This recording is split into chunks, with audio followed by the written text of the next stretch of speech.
tailbone, so from this tailbone to this part, I try to stretch up my body, but with soft knees. This is first.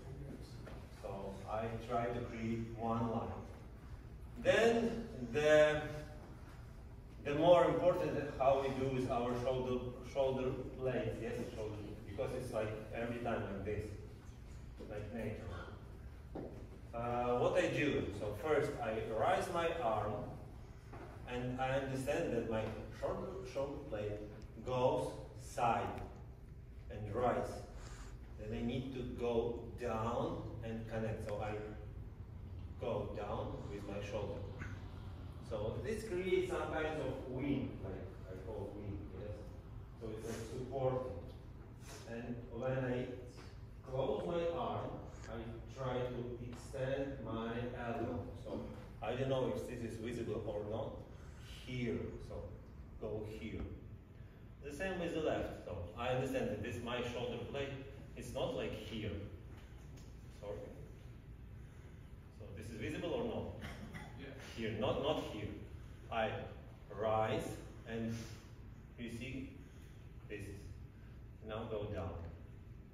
So when I invite my partner,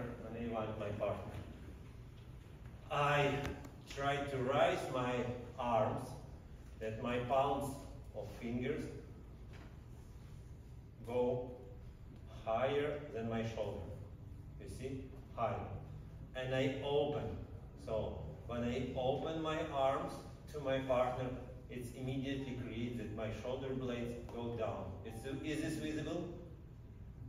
Yeah. So this is. And then I straight my elbow. Or for followers like this. Let's try one more time.